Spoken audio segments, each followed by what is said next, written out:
Some secrets don't die with the people who keep them. They wait, cold, buried under 35 years of ordinary mornings and Sunday drives, and a man who made pancakes and never once told you who he really was. She was 17. She had a backpack, a one-way ticket, and something at the bottom of that bag that hadn't seen daylight since before she was born. The moment the scanner stopped, the whole airport kept moving. Coffee, suitcases, strangers scrolling through phones. Nobody noticed. Nobody knew. But somewhere on a screen no one was supposed to be watching. An alert had just fired into a system that was never supposed to wake up, and the people who built that system, the ones who buried it, the ones who were counting on it staying buried, they were already moving. She didn't know that yet. She was just a girl standing in a security line, holding the weight of a dead man's last decision, and the world was about to ask her what she planned to do with it. Machines stopped, not with an alarm, not with flashing lights or a shouted command, just a soft mechanical pause. The conveyor belt slowed, the bins kept moving. Everything else at Reagan Dulles International Airport kept its rhythm. The rolling suitcases, the half-asleep travelers, the smell of burned coffee from the cart near Gate B. And then one TSA officer looked at his screen and went very still. Lane 3, 6:47 in the morning. The girl on the other side of the scanner didn't move either. She was 17, thin winter coat, worn at the elbows. A backpack so old the color had faded to something between olive and gray. No rolling suitcase, no phone in her hand, no earbuds, no companion. Just herself and the bag, and a one-way ticket to Colorado Springs tucked in her front pocket with the careful precision of someone who checks things twice before leaving the house. Her name was Nora Calloway. She had been awake since 3 a.m. She had known this would happen. The TSA officer's name was Briggs. 51 years old, 9 years in this lane. He had seen enough strange things pass through his scanner to fill 3 books he'd never write. Laptops duct taped together, a taxidermied raccoon in a violin case, a man who had somehow inexplicably packed a full-size garden rake in a carry-on. He had never seen anything like what was on his screen now. The object was small, rectangular, nested in the bottom lining of the bag behind a false seam, in a pocket that most manufacturers didn't advertise and most passengers didn't know existed. Dense metal on the scanner, unusual shape, not a weapon, but not nothing. Briggs reached for his radio, and Nora watched him do it. She didn't step back, didn't look for exits, didn't do any of the things that frightened people do when they're trying to pretend they're not. She stood with her hands loose at her sides and her chin slightly up and watched Officer Briggs the way you watch something you've already seen the end of. He glanced at her. She gave him a small, deliberate nod. He blinked. That wasn't a response he was used to, miss. I'm going to need to check your bag manually. I know, she said. Quiet. Even. Go ahead. They took her to the secondary room. Not the big one with the bolted chairs and the sighing travelers. The other one, no windows. Fluorescent lighting in that particular shade that makes everyone look guilty of something. She sat, pressed her hands flat on her thighs, breathed. She was not going to fall apart in an airport. She had been awake since 3 a.m. Her grandfather had been dead for 3 days. She had ridden a Greyhound 6 hours in the dark, sat in a terminal for 2 more hours eating cardboard pretzels, and she was here to find a woman who was supposedly dead, in a city she'd never visited, carrying something she didn't fully understand yet. She was not going to fall apart. She pressed harder on her thighs. The first person through the door was not a supervisor with a clipboard. She was mid-40s. Gray vest over a dark shirt. No uniform. No visible badge. Hair pulled back without fuss. Walked like someone who had spent years being very precise about where she put her feet. She pulled out the chair across from Nora, sat down, said nothing, just looked. 5 seconds. 6, 7. Nora had read about this, or been told. The silence as an opener, most people rushed to fill it. Most people started explaining themselves before anyone asked. Nora did not fill it. The woman's expression shifted. Just slightly. A small recalculation, Agent Dara Finch, Department of Homeland Security, Nora Calloway, I know. She set a thin folder on the table but didn't open it. You flew in from Charlottesville? Bus to Charlottesville. Then yes. From Harper's Ferry, West Virginia. You traveled alone. Yes. One-way ticket. Yes. No checked baggage. No. No phone. Nora paused. I have a phone. I left it at home. That landed differently than she intended. She could see it in the slight adjustment around Finch's eyes. Because leaving your phone at home before a flight was either the most sensible privacy measure in the world or the biggest red flag in the room, depending on who was watching. Why? Finch asked. Nora gave the honest answer. Because my grandfather told me not to bring one. Finch let the silence settle again. Tell me about the object in your bag. The second person entered 4 minutes later, and the air in the room changed. Brigadier Weston Crawl, 57. Square in the jaw and the shoulders. Military posture that had never softened into civilian life.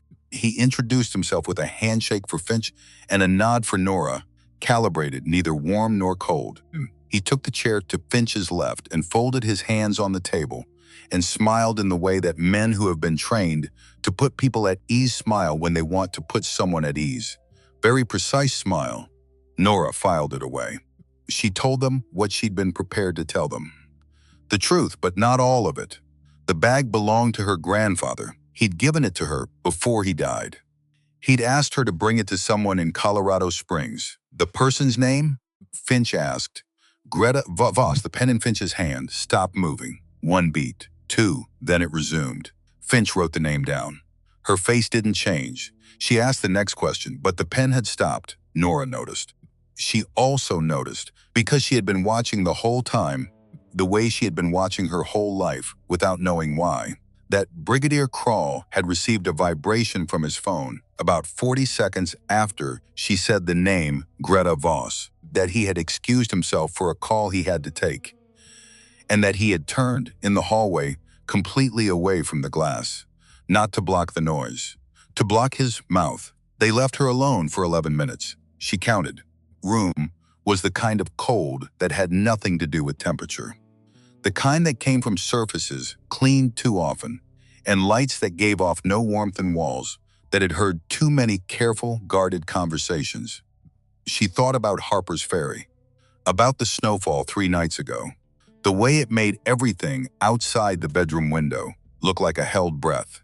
She thought about her grandfather's hands, how strange it was to spend 17 years with someone's hands. Those hands that tied her shoes when she was small and patted her back when she was sick and rested on the steering wheel of his old truck on Sunday drives. And then be told, in his own voice, that those hands had done something else entirely for most of his life. Something you couldn't picture. Something that didn't fit the hands at all. Or maybe it did. Maybe she just hadn't been looking. She pressed the heels of her palms against her eyes. She was not going to fall apart in an airport. She wasn't. When Finch came back, she came alone. She opened the folder this time. Didn't show Nora what was inside. Printed document. Something retrieved quickly. Your grandfather, Elton Calloway. He was in the Army Signal Corps. He told us he was a radio technician. Finch looked up at the word us. My mother and me, Nora said. We lived with him. After my dad left. I was 5. Your mother knows you're here? Nora looked at the table. She thinks I'm staying with a friend, Nora. Finch said the name carefully, without warmth and without coldness. The way you say a word when you want it to mean something. Greta Voss has been listed as deceased since 1991. Nora nodded slowly. My grandfather didn't think so. What did your grandfather think? He thought she was waiting. They flew her to Colorado. Not commercially. A smaller plane, a private terminal, a drive across the tarmac in a vehicle that smelled of vinyl, someone else's coffee. Finch sat beside her. Crawl sat across. A young analyst in the corner looked at his laptop and said nothing the entire flight. The mountains appeared below them as they descended, white-tipped, biblical in their scale. Nora had seen them only in photographs and the occasional documentary her grandfather put on late at night when he thought she was asleep. He watched a lot of documentaries about faraway places. She used to think it was wanderlust, the restlessness of an old man who'd never traveled much. She understood now that he had traveled. He just never talked about where. Finch made conversation on the drive from the airport. Careful, neutral, building a picture without appearing to build one. Where Nora went to school, what she liked, whether she'd ever been to Colorado, whether her grandfather had traveled when she was young. Nora answered everything without answering anything. Elton had taught her that too. In the guise of just talking, she was 4 minutes into a conversation about geography class when she caught it. In the reflection on the window, because she had been watching the window. Crawl's phone lit up in the cup holder. He glanced at it. His jaw shifted, barely a millimeter, and he'd reached down and pocketed it smoothly. Then turned up the heat by 2 degrees. Getting colder up here, he said. Nobody paid attention, except Nora. 3 minutes later, coming around a long curve, a dark SUV appeared behind them. 4 vehicles back. Maintaining distance, she filed it away. Said nothing. The road kept climbing. She needs to go back. To 3 nights ago. To the small bedroom at the back of the house. One lamp and wood smoke and snow against the window, and the specific weight of knowing you are in the last hours of something that will never exist again. Elton Calloway had been declining for 2 months. Not dramatically. He wasn't a dramatic man. More like a tide going out. Gradual. Steady. Irreversible. He ate less. He slept more. He stopped going to the shed. That last part was the signal. The shed was where he went when he needed to think. When the house felt too small. When, she understood now, he needed to sit with the radio and listen to frequencies that had nothing to do with amateur clubs or weather bands. When he stopped going, she knew the night it happened, snow had come early. She'd been in the kitchen doing homework she wasn't doing, staring at a calculus problem, while listening to him breathe in the next room. The way you monitor breathing when you've started monitoring it without deciding to, when he called her name, not loud. He never called anything loud. Nora. She went. He was propped against his pillows, old quilt pulled to his chest. The lamp gave everything amber warmth, made it look like a painting, made it feel like a goodbye. His eyes were sharp. Whatever the body was doing, the tide going out, eyes stayed sharp until the last possible moment. The shed, he said. Under the floor. Behind the radio. Bring me what's there. She didn't ask why. She went. The cold was immediate and total. She crossed the yard, boots crunching through new snow. The shed door stuck the way it always stuck. She shouldered it open. The shortwave radio sat on its workbench like it always had. Hulking, antiquated. She'd grown up treating it as background furniture, never touched it. He'd never invited her to. It had its own gravity. Stay at a respectful distance. Don't ask too many questions, except that some things in a person's life belong only to them. She pulled it aside. The floorboard beneath had a small iron ring she'd never noticed, or maybe never looked for. She pulled it up. The box was there, black, small. The size of a large glasses case, smooth leather, old enough to have worn soft at the corners. Brass hardware that caught her flashlight and threw it back. She picked it up, heavier than it looked. She carried it back to the house. And Elton's expression when she walked in. That was the part she kept returning to. Not relief exactly. The look of someone who had been carrying something for so long they'd forgotten what it felt like to set it down. Gratitude and grief in one breath. He looked at the box, then at her. Sit down, Nora. She sat. He talked for 45 minutes. She didn't interrupt. She'd learned, without being taught that she was learning, that the best thing you could do when someone was finally something they'd held for a long time was to let them say it without making them navigate around you. Army Signal Corps. True. But Signal Corps was the shell, the shape that sat visible inside a dress uniform and a framed certificate and a folded flag in the hallway. What lived inside the shape was something else entirely. Project Omega, a covert program with no budget line in any public ledger, no official record in any accessible archive, no organizational chart that survived past 1984. Not military, exactly. Not intelligence, exactly. Something that existed in the space between those two things, where institutional cover was thickest. What they did was infrastructure, not weapons, not surveillance in the conventional sense. Infrastructure, the pipes through which information moved. Signals architecture. He designed systems, networks, Ways for information to travel across borders without appearing to travel anywhere. Maze for 7 different operators in 7 different locations to share access to a single transmission backbone without ever being in the same room, or the same country, or knowing each other's real names. 7 operatives, 7 nodes, 7 not decorative, not ceremonial. Physical keys, each tied to a specific node in the system, activatable only by the person assigned. The program was decommissioned, he said, his voice thinner now. She could hear it. 1984. Officially. The nodes went to sleep. The operatives dispersed.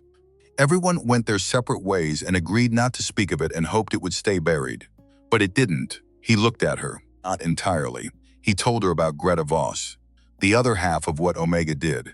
Not signals, not infrastructure, but the psychological architecture. How ideas moved through populations. How you could shift a society's understanding of truth through nothing more than sustained, careful pressure at specific points. How you could destabilize something enormous through the accumulation of small, invisible changes. She was the most brilliant person I ever worked with, he said, and the most frightened. Because she understood exactly what she'd built, he told her the name of the woman she needed to find. Greta Voss, Colorado Springs. No address, no phone number.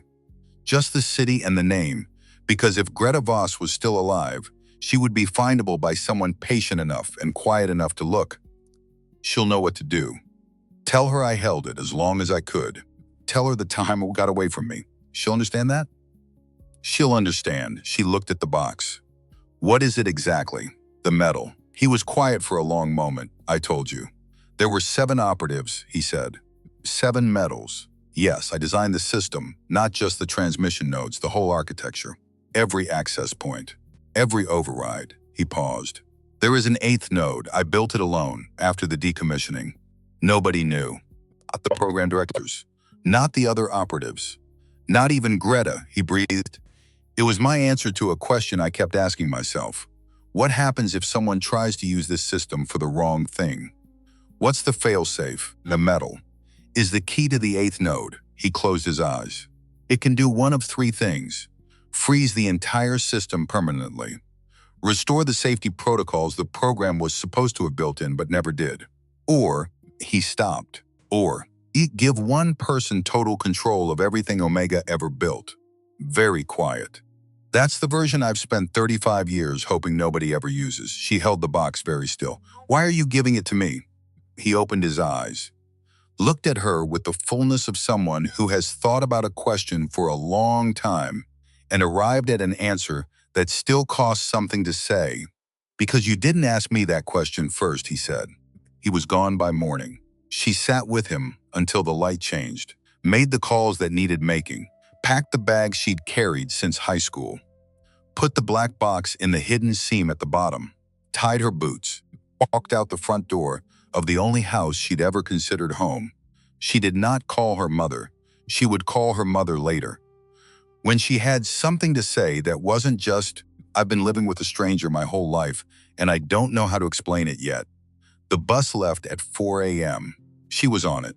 The cabin was what she'd expected, and nothing like what she'd expected. Weathered siding, gray-brown.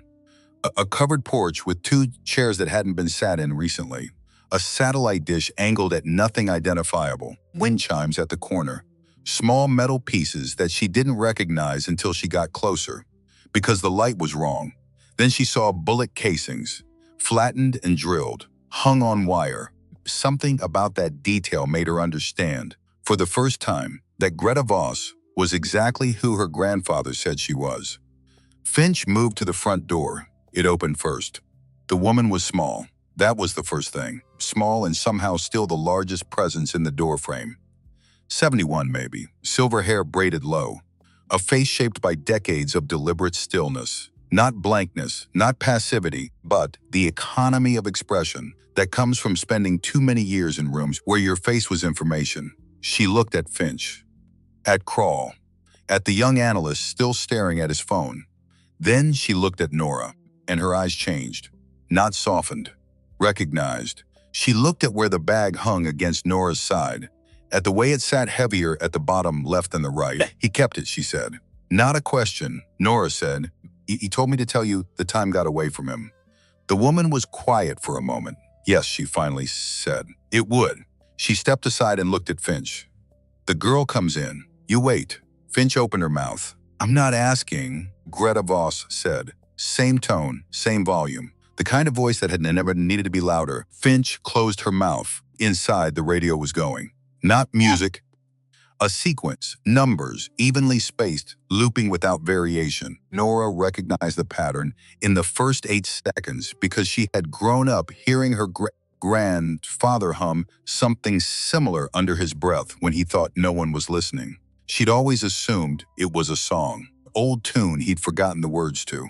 It was not a song. The walls held working maps, annotated in red ink, so precise it might have been typeset. Bookshelves organized by some system Nora couldn't immediately read, but suspected was chronological by relevance to a specific thread of thought. She thought Grandpa Elton's shed, but with more light. Greta set a piece of paper in front of her, old paper, yellowed. A hand-drawn diagram in pencil, precise and dense, with notations in a small, cramped hand Nora recognized immediately. Her grandfather's handwriting. This is what he built, Greta said. Nora looked at the diagram. 7 points connected by lines, a network, each labeled with a letter. And then at the bottom corner, barely visible, pressed so lightly it was almost an afterthought, an 8th point, standing alone. Not connected to the others, with a small notation beside it, in case of emergency. Delete this. He didn't delete it, Nora said. No, Greta sat, her hands very still. I didn't know about the 8th node. In 35 years, he never told me. Nora looked up. He didn't tell anyone. What did he tell you about it? Nora told her. Greta listened without interrupting, out visibly reacting. When Nora finished, Greta was quiet for a long time. Then, 3 weeks ago, someone began attempting access to the primary nodes. Not from any original operative credentials. From somewhere else. Someone found a fragment of technical documentation from a 2019 FOIA proceeding that produced some declassified peripherals and has been systematically working toward authentication. Who? A man named Prescott Dunhill, former Undersecretary of State, runs a private media investment fund now, very quiet. Very well connected, she held Nora's gaze. He isn't trying to use Omega the way it was originally used. He wants it as a switch, to control what moves through the infrastructure, not to transmit, to block, to be able to, at a moment of his choosing, prevent certain information from moving through certain channels. Selectively, invisibly, Nora sat with that, and the 8th node is the only thing in the system that can stop him, or give him everything he wants. Depending on who holds the key, Greta looked at the bag. Depending on what that person chooses, Nora set the bag on the table, unzipped the inner seam, took out the black leather case and opened it. The metal sat in its velvet lining, not decorative. Nothing about it was decorative. Bronze, deep and aged, with an eagle at its center, wings spread, not triumphant but alert, watching. Below the eagle, text in small, precise letters. Greta looked at it for a long time. When she spoke, her voice had something underneath it, something that had been carefully managed for a very long time and was fraying slightly at the edge. He built the 8th node as a promise, she said. To himself, maybe, that there would always be a way to make it right. She looked up. He never used it because he hoped he wouldn't have to. Because he was waiting until he was sure of who he could trust with the choice. The radio in the corner continued its soft looping sequence. Outside on the porch, Agent Finch waited somewhere in the driveway. Brigadier Crail had his back turned and his phone to his ear, and Nora Calloway. 17 years old and awake since 3 a.m., and 3 days into carrying something he'd never asked to carry, looked down at a metal that had no business existing and thought about her grandfather's hands. How they'd looked that last night. How, when she'd carried the box back in from the cold and set it in his lap, he had not opened it. He'd just rested one hand on top of the leather and closed his eye and exhaled. Like something he'd been bracing against for 35 years, had finally, gently let go. She understood now what it cost him to hold it. She was beginning to understand what it would cost her to carry it forward. The snow outside had started again. soft, early season, settling on the porch rail and on the wind chimes made of flattened bullet casings. And on the two unoccupied chairs, facing nothing in particular, Nora closed the case. She did not give it to Greta. "Tell me," she said, "all of it." From the beginning, Greta looked at her for a long moment. "Your grandfather said you wouldn't flinch." "I'm not flinching." "No," Greta said.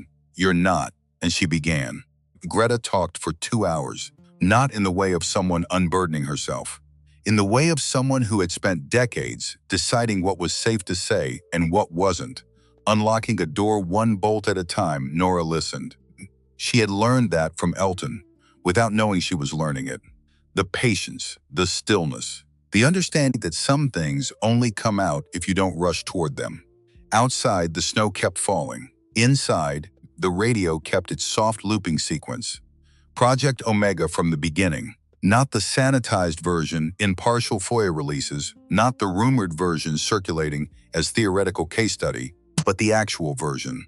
The one with no paper trail, because the paper trail was the first thing they burned. 7 operatives, 7 nodes. A transmission network embedded in the infrastructure of the American interior. Never foreign soil, because the most deniable thing is what looks like it has nothing to hide. The nodes disguised as civilian relay stations. Old FCC equipment, defunct utility infrastructure, kind of thing listed in county records. And then forgotten for 30 years, while the country built highways around it, and stopped looking at what was underneath, the network used for 15 years. Then decommissioned, to sleep, but not destroyed, because Elton had argued, quietly, persistently, that destroying it would mean losing the ability to undo what it had done. And what it had done in 15 years was build pathways, not just technical ones, psychological ones, ideas planted, narratives seeded, shifts in understanding that happened so gradually, across such a long span, that the people inside them had no way of knowing the ground had moved. It's not different from advertising, Greta said, or religion, or any system that shapes how people understand their world.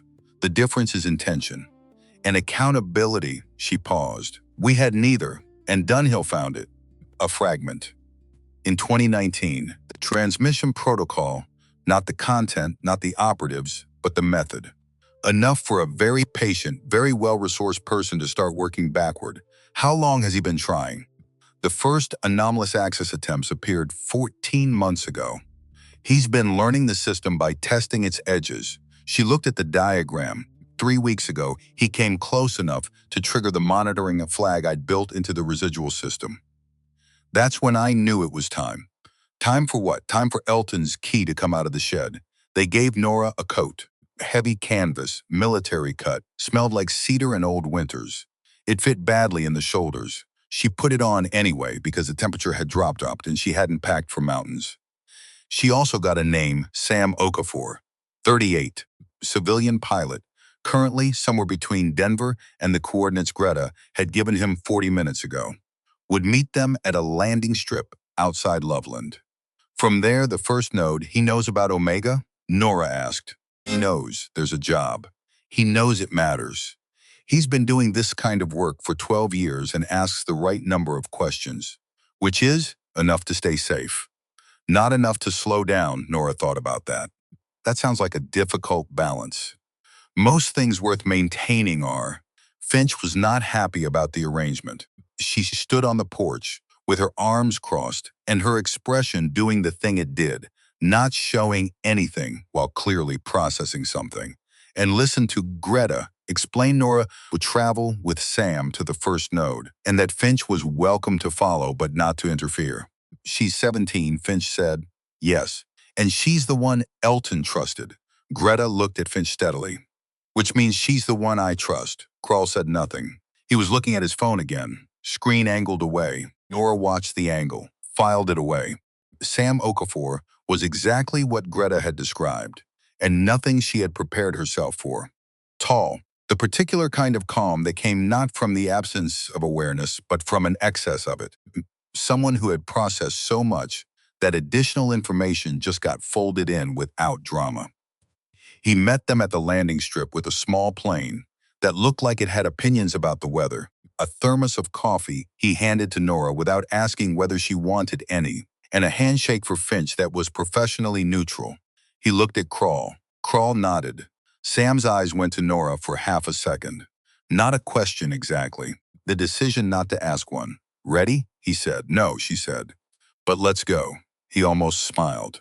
Good enough. The first node was in the Shenandoah Valley, which meant a flight back east. Hours in a small plane with weather that hadn't made up its mind, which meant Nora had time to sit and think about things she would have preferred not to think about. Sam flew. Finch read documents on her phone and occasionally looked out the window with the expression of someone doing math. Crawl had his eyes closed but was not sleeping. She could tell by the slight tension in his jaw of a man who was listening. She kept her hands around the thermos and thought about her grandfather. Not the operative. The man who made pancakes on Sunday mornings, who taught her to change a tire and read a topographic map and use a compass, and, she saw it all now, had slipped these things into her life, disguised as ordinary skills for an ordinary life. She pressed her fingers into the warm metal of the thermos. He'd been protecting her.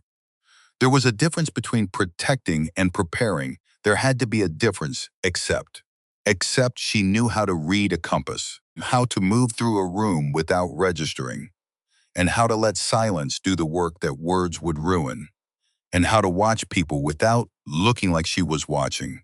She stared out the window at the clouds below. Maybe there wasn't as much difference as she needed there to be. The node was a building she would have walked past without looking at twice.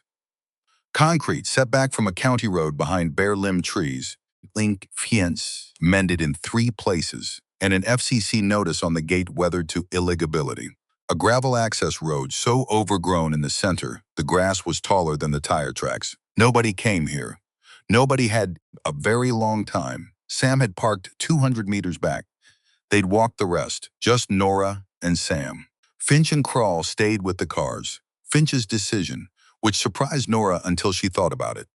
Finch wanted to see how far Nora would go without institutional oversight. Answer, as far as she needed to. The gate lock responded to the metal held flat against a sensor plate. So flush with the metal she would never have found it without Greta's instructions. A click. The gate swung inward. Smooth, the hinges maintained.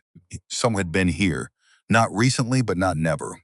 Inside, old equipment in newer housings. The hybrid of ancient infrastructure and modern concealment that characterized everything Elton built. He had spent years on maintenance trips. Her mother had thought were fishing weekends. He had never once come home smelling of fish. She'd noticed, never said anything. Neither had her mother. The main console came to life when she inserted the case into a slot that looked like part of the panel framing until you were close enough to see the seam. The screen was older than she was, but the system behind it wasn't. Numbers first, then text, then a log scrolling back through access attempts. 14 months of persistent probing from a source, masking its origin with increasing sophistication.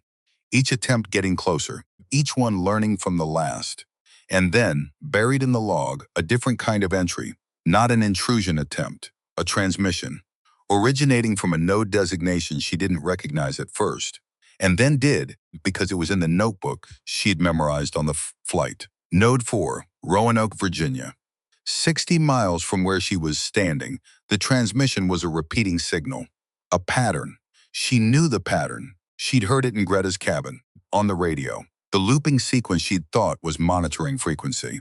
It wasn't monitoring, it was a message. Someone at Node 4 had been sending the same message for 6 days. Sam, she said, he was at the door, watching the trees. Yeah, there's someone else in the system. One of the original operatives. He's been transmitting from Roanoke. Greta knows about this? Greta's been receiving his signal and treating it as system noise. She looked at the screen. She's been ignoring a message from someone who's been trying to reach her for almost a week. Sam was quiet. Is that suspicious? I don't know yet. But we're going to find out. She copied the log to the small drive Greta had given her, reached for the second port to verify. The screen flashed. Secondary access techn logging a node administrator. She stared at it. Sam was already moving. How long do we have? Greta said 90 minutes before any active monitoring could triangulate location. She pulled the drive, based on the assumption the tripwire wouldn't be triggered. And now, I don't know whose tripwire this is. They left, fast and quiet, back through the gate, back down the overgrown road, back to the cars where Finch was already outside, because she'd seen them coming at a pace that communicated something without words. We need to go to Roanoke, Nora said. Crawl looked up from his phone. Nora watched his face. The way his attention sharpened at a word he hadn't expected to have to process. She said nothing about that, but she thought about it the whole drive. Aldous Carver lived on a street in Roanoke that was the architectural definition of unremarkable. Ranch houses, mature trees, cars in driveways with bumper stickers from elections already over. The kind of neighborhood where, if you moved in quietly and paid your bills and nodded at neighbors without making conversation, you could disappear in plain sight for as long as you needed to. He came to the door before they knocked, because of course he did. 63. The kind of face that had started out memorable and been deliberately made not. Hair gone white and left to do it. A flannel shirt and reading glasses pushed up on his forehead.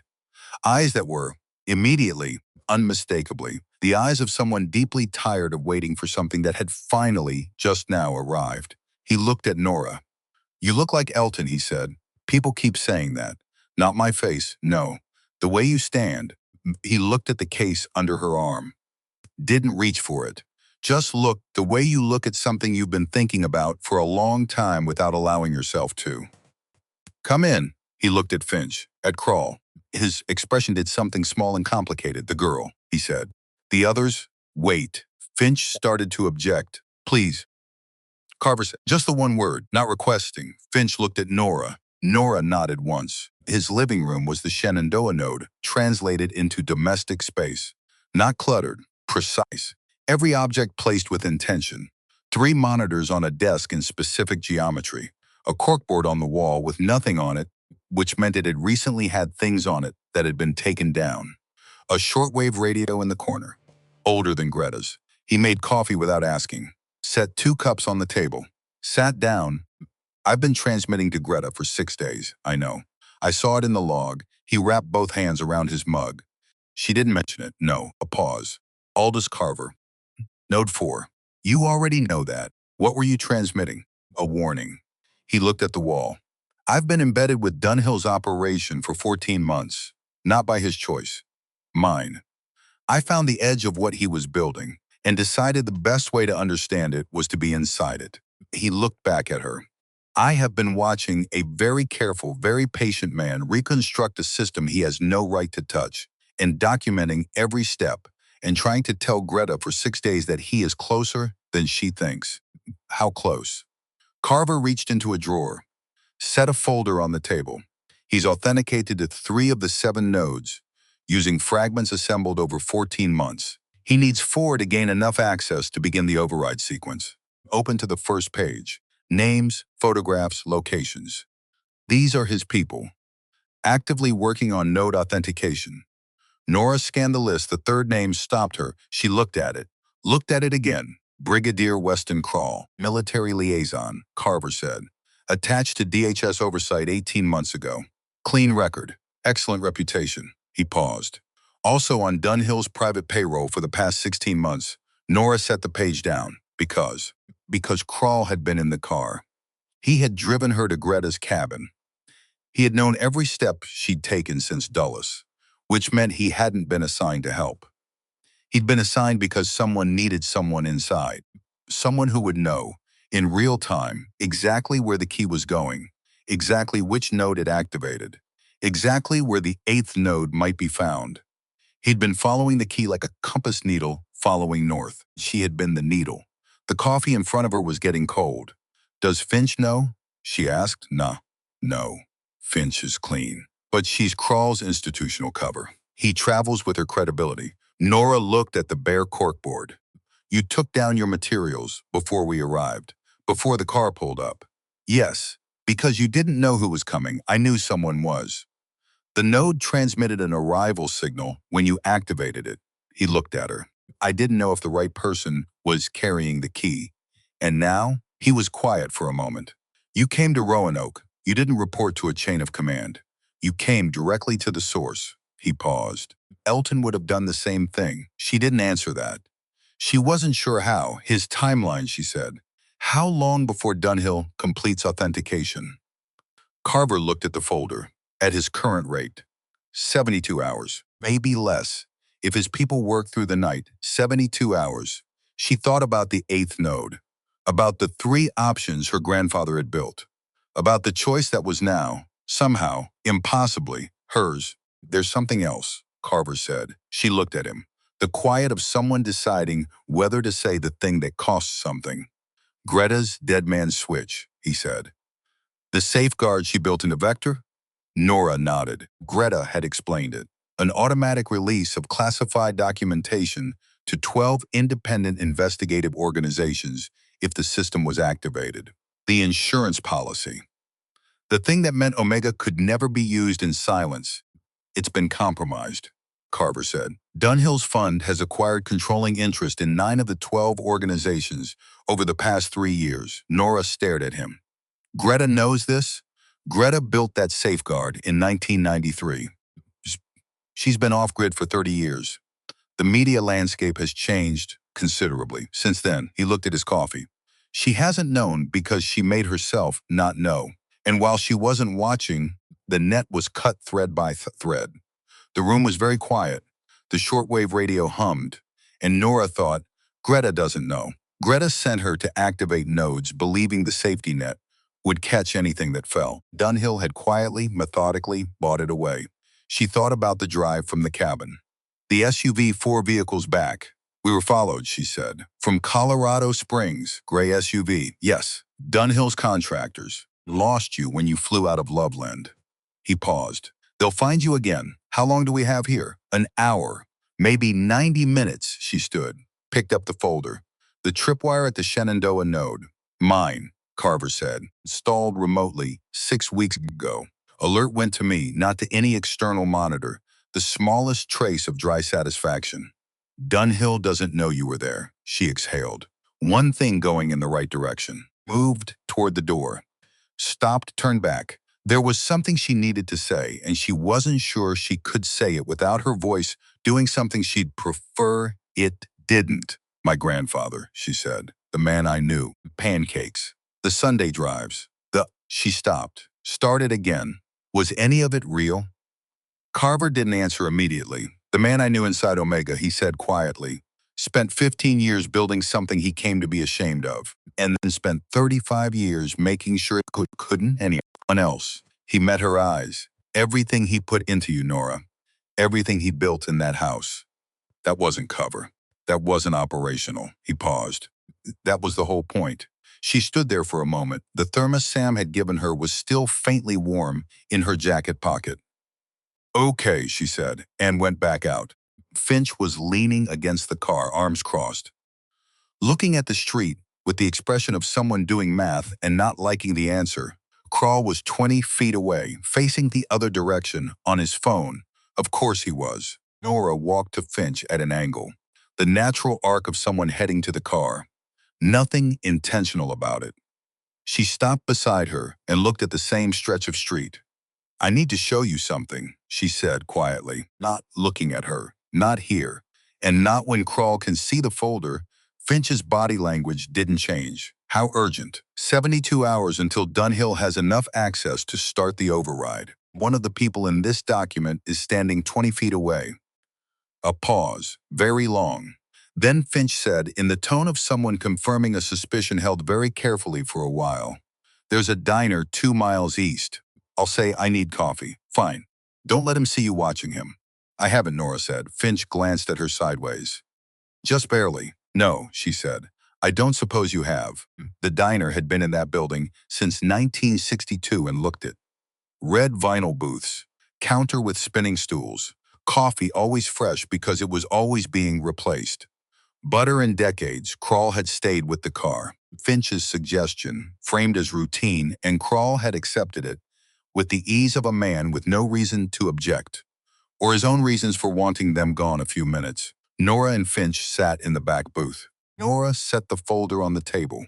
Finch read without visibly reacting, processed this in a way that didn't give anything away, except the slight tension around her eyes at page 3 that didn't leave. She got to Crawl's name, read the paragraph, write it again. Then she closed the folder and put both hands flat on the table and looked out the window. 16 months, she said. Yes, he's been on my team for 16 months. Nora said nothing. Finch breathed in through her nose. Out. Walk me through everything he's seen since the airport. Nora walked her through Greta's cabin, the route, the node, the coordinates Greta had given, which Crawl had been in the car to hear. He doesn't know the 8th node's location, Nora said. That hasn't come up, but he knows the 8th node exists. I mentioned it in the secondary room at Dulles. My grandfather gave me the key to something that could override the system. I didn't say where it was, because I didn't know where it was. Finch nodded. Processing. He's going to warn Dunhill, she said. Unless you move first. Finch picked up her coffee, held it, set it down. I need to pull Crawl out of the field without him knowing why. If he figures out we've made him, he'll warn Dunhill and the timeline compresses. 72 hours, Nora said. I know. Nora looked out the window at the ordinary Roanoke afternoon. Bare trees, peeling bumper stickers, ordinary rhythm of a Tuesday in a city that didn't know anything unusual was happening inside it. That was the whole thing about Omega. The whole terrible, elegant thing. Nothing about it looked like what it was. Sam's burner phone buzzed in her pocket. 4 words, gray SUV. Parking lot. She looked at Finch. Different door, Nora said. Now, Finch didn't ask how she knew. She just left $3 on the table for the coffee and moved. They went out through the kitchen. A cook raised an eyebrow. Finch showed her badge and he stepped aside. Back door into an alley. Cold air and kitchen exhaust. Sam was at the far end in a car she didn't recognize, engine running. They got in, drove 3 blocks before anyone spoke. Dunhill's contractors made the diner, Sam said. Probably made it when we arrived. Do they know about the node? Unknown. Nora held the folder in her lap, the drive, with the log in her jacket pocket. The case against her ribs, where she'd kept it since Dulles because it was the only place she was entirely sure of it. She thought about 72 hours. About the 8th node nobody except her knew how to find. About 3 options on a screen that hadn't been touched in 35 years. About Elton Calloway, who had built a failsafe for a failsafe, alone at night in a shed in West Virginia, while his granddaughter slept 20 feet away and thought the sounds from outside were just an old man who couldn't sleep. She had spent her whole life 20 feet away from the truth. And now she was in it. And the only way out, as far as she could tell, was forward. I need to call Greta, she said. There's something she doesn't know, and she needs to hear it before we go any further. Sam nodded. Finch looked at her from the passenger seat. Your grandfather, Finch said. Yes? There was a note in a personnel file from 1989. A supervisory evaluation, she paused. It said, Calloway's the most careful person we have. He will outlast all of it.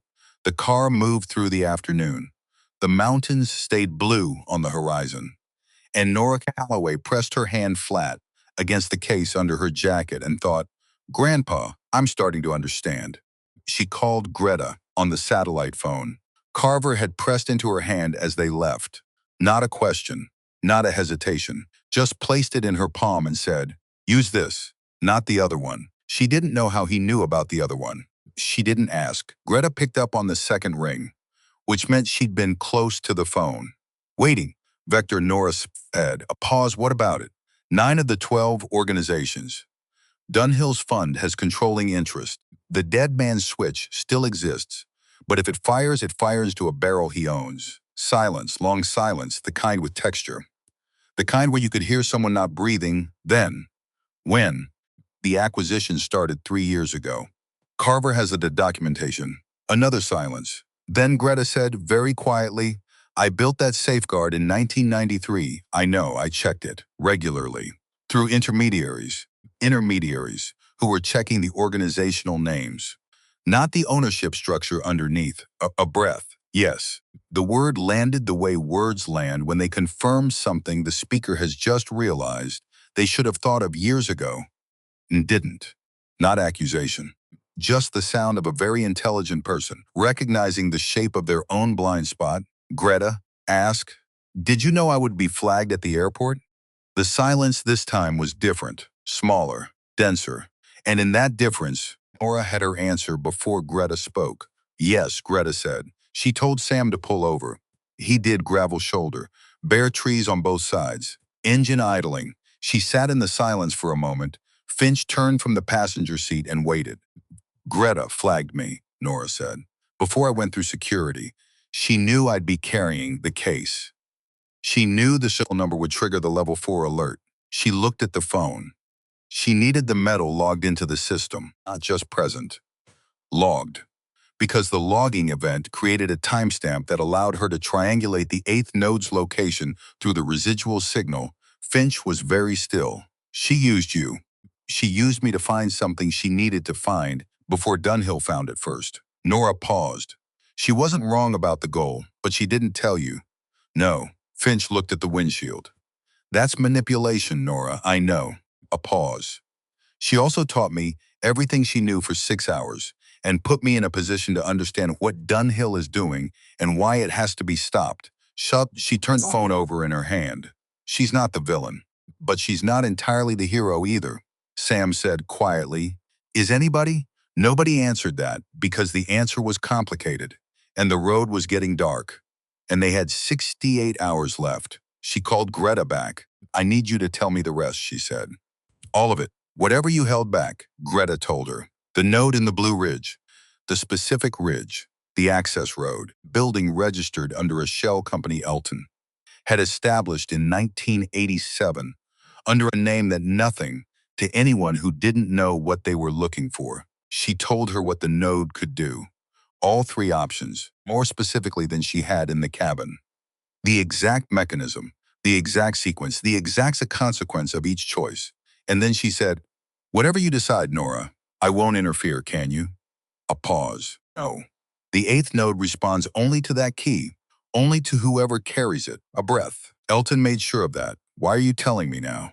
The real reason, very long pause, because I spent 30 years building a safeguard I believed was protecting the world, Greta said, and I didn't check whether it still was. And now a 17-year-old girl is 3 days from burying her grandfather and carrying the weight of a decision that should never have landed on anyone that young. Her voice stayed steady, precise.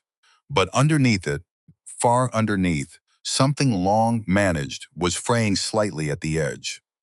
I am telling you the rest because I should have told you everything from the beginning. The least I can do now is not let you walk into that room without knowing exactly what you're choosing between. Nora held the phone, looked out the window at the bare trees. He trusted you, she said. My grandfather. Even after he knew you'd use the airport, he knew I would. He planned for it, a pause. He also knew you'd figure it out. He wasn't trying to protect you from that. What was he trying to protect me from? Silence, making the choice before you understood what you were choosing. She sat with that. Then she hung up. They drove to the Blue Ridge overnight. Sam knew back roads. The kind of knowledge that develops in people who have spent years moving carefully through the world. A sixth sense for routes that don't appear on the first map you consult. Finch had gone quiet in the way she went quiet when she was working. Her phone out. Dismantling Crawl's access, one layer at a time, without triggering a response, delicate work. She was very good at it. Around midnight, Crawl's been recalled to D.C. Official reason is a rescheduled briefing. He doesn't know it's permanent, she paused. He'll figure it out by morning. Will he warn Dunhill? I've frozen his communications as of 20 minutes ago. It'll look like a technical issue. She looked at Nora. We have until he finds a workaround. 6 hours if he's resourceful. Probably less. 6 hours, Nora looked at the dark road. The mountains were invisible in the night, but she could feel them. The way the air changed, the temperature dropped. The road started making decisions about altitude. She thought about Elton. She kept returning to him, not to the operative. She was still working on knowing what to do with the operative, but to the man, the specific concrete details of him, the smell of his coffee, the sound of his boots on the kitchen floor, the way he looked at her across the breakfast table on ordinary mornings, as if she was something he couldn't quite believe existed. She'd always thought that look was just love, the ordinary extravagance of a grandparent's affection. Now she thought it might have been something more complicated. A person looking at the thing he was most proud of and most afraid for. In the same glance, because the two had become inseparable, she pressed her hand flat against the case. In case of emergency. Delete this. He hadn't deleted it. He'd carried it for 35 years and then put it in her hands and trusted her to know what to do. She was gonna have to figure out what to do. The access road was exactly where Greta said it would be. Unmarked, unpaved. A gap in the tree line you'd miss if you didn't know to look for it. And even looking, you might miss it because the trees had grown close over the years, softening its edges, until it looked like a part of the landscape instead of an entrance to something. Sam turned off the headlights before they turned in. Drove by the gray ambient light of a winter pre-dawn sky. Slow, deliberate. They stopped 200 meters from the building. Walked the rest. Nora, Sam, Finch, 3 people in the dark and the cold and the particular silence of a mountain in winter. Denser, more complete than anywhere else, as if the altitude had absorbed all ordinary noise and left only this. The building was small, smaller than she'd imagined. Concrete set into the slope of the hill, almost invisible from above, almost invisible from the road. No signage, no fencing. A door made of the same poured concrete as the walls.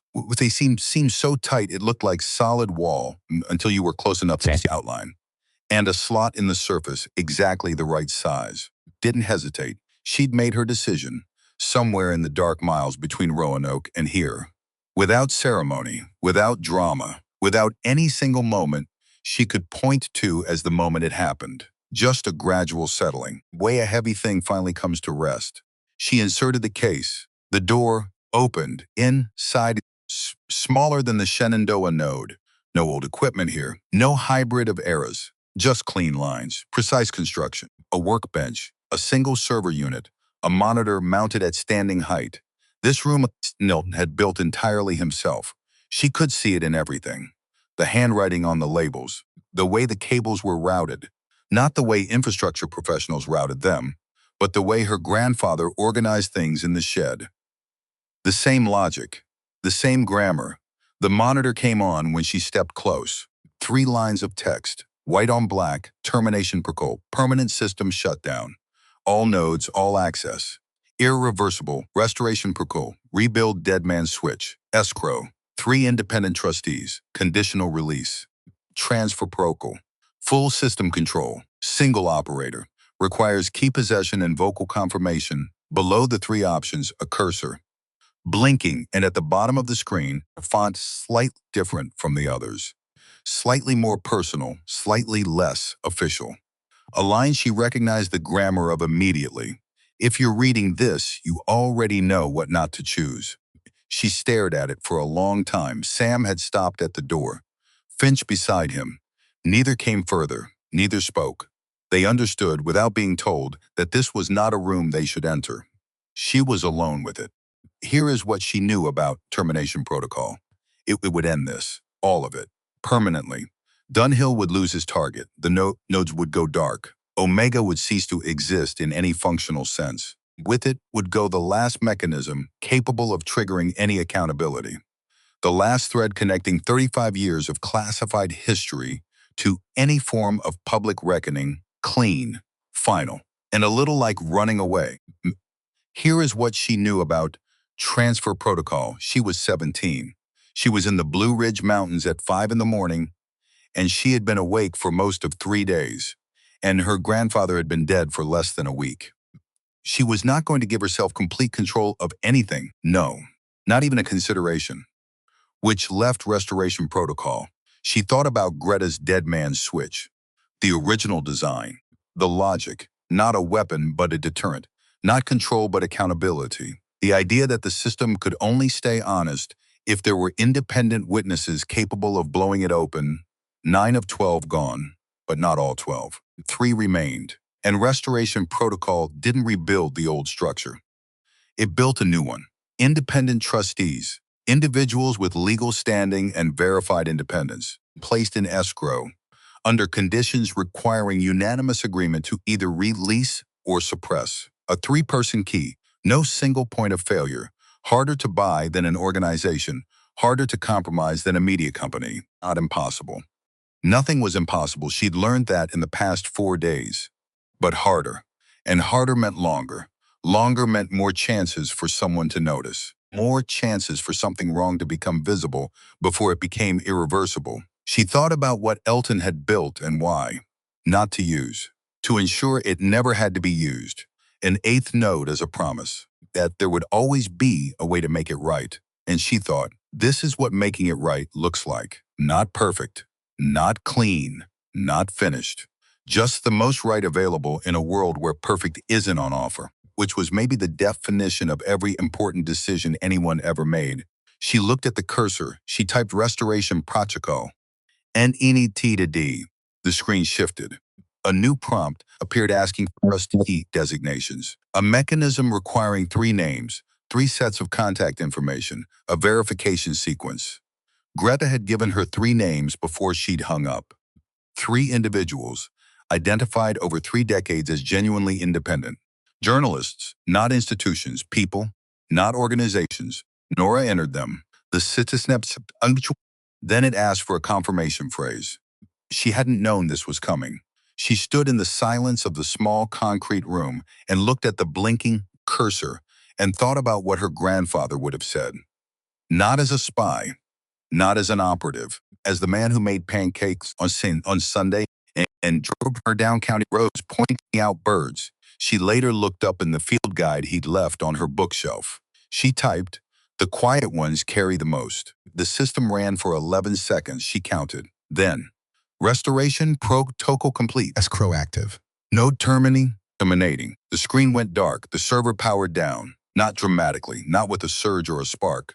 Just a gradual softening of sound, like a held breath finally released. The room was very quiet. She stood in it for a moment, allowed herself the moment. Then she picked up the empty case. The metal left in the slot, the key left in the lock, where it belonged, and she walked back to the door. Sam and Finch were exactly where she'd left them. Neither asked what she'd chosen. They looked at her face and got whatever answer they needed from there. Dunhill, Finch said. Carver's documentation goes to the 3 trustees in escrow. If Dunhill takes any action toward the system in the next 90 days, the release is automatic, she paused. If he leaves it alone, the trustees evaluate in 90 days and decide whether release serves the public interest. He doesn't know that, he will. I need Carver to tell him, officially, with you present. On record, Finch looked at her for a long moment. You want to give him a way out, she said. I want to give him a reason to take one. Nora paused. If he keeps pushing, the release happens automatically and everything is exposed. If he stops, he gets 90 days where nothing happens. And maybe the trustees decide the public isn't served by blowing everything open right now. You think he'll calculate that correctly? He spent 14 months slowly, carefully reconstructing a classified system without making a single detectable error until Carver found him. She looked back at the building. He's not stupid. He's been counting on no one being able to stop him. Now someone has. Now the math changed. She started walking. People who are very smart and very patient are usually also very good at knowing when to stop. Finch said nothing for a moment. Then, your grandfather taught you that. Probably, she kept walking. Along with a lot of other things I didn't know were lessons. The sun came up over the blue ridge as they walked back to the car, slow and rose gold, the kind of sunrise that looked like it had been arranged. The bare trees caught the light and turned it geometric and stark and unexpectedly beautiful. Sam had his hands in his pockets. Looking at the sky, he said, for a 17-year-old, don't. I know what you're saying. Don't, he didn't, but he almost smiled. Within the week, Prescott Dunhill received a legal communication from a firm he didn't recognize. Inside, a a precise summary of the escrow arrangement and its conditions. No accusations, no demands, just information laid out in the flat language of legal consequence. He read it twice. Then he called his operations team and told them to stand down. He did not explain why. Men like Dunhill rarely explained themselves to the people beneath them. He simply said it was over and went back to managing his fund and attending the events where people like him attended events. And he never spoke publicly about Omega or any of it for the rest of his life. Whether this was wisdom or cowardice depended on who you asked. Finch processed it as a strategic withdrawal, filed the documentation, forwarded Carver's complete record to an OIG contact she trusted more than her own chain of command. Kroll submitted his resignation. Medical leave officially. The OIG would handle the rest, quietly, the way these things were always handled. Carver disappeared, not dramatically, not overnight. Over the course of a week, he became unfindable, the way people who have been practicing unfindability their whole lives eventually just let it happen naturally. He left Nora a photograph. Through Finch, through a courier, envelope with no return address. She opened it sitting on the porch in Harper's Ferry. Old photograph. Color faded to the warmth of 1980s film. Her grandfather, younger than she'd ever seen him, standing in front of a building she now recognized as the node in the Blue Ridge. Before the trees had grown tall around it, before the landscape had absorbed it, he was smiling, not the careful, managed smile of someone being photographed officially. The other kind, the real kind. The smile of someone who has just finished building something they believe in. On the back, in Carver's handwriting, he showed me this once. Said he built it, so his granddaughter would never have to use it. He was wrong about that part, but he was right about you. She sat with the photograph for a long time. The afternoon was cold, West Virginia cold, the kind that was wetter than Colorado cold. More personal, she didn't cry. Which she thought was strange until she realized it wasn't. The crying had happened at other moments, quieter ones. In the back of a government car, in a diner booth in Roanoke, in a small concrete room on the side of a mountain at 5 in the morning, standing alone in a silence so complete she could hear her own heartbeat. This was something else, not grief, not relief, something that sat between those two things and didn't have a name yet. Maybe she'd find it later. She had time. She called her mother that evening. She'd been putting it off because she didn't know how to start, because every starting point seemed either too small or too enormous. But she called, and her mother answered on the second ring.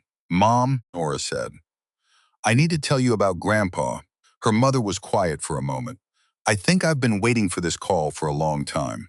"How long?" "Since you were about 9. He taught you how to use a compass, and I watched you put it back on his shelf, exactly where you'd found it.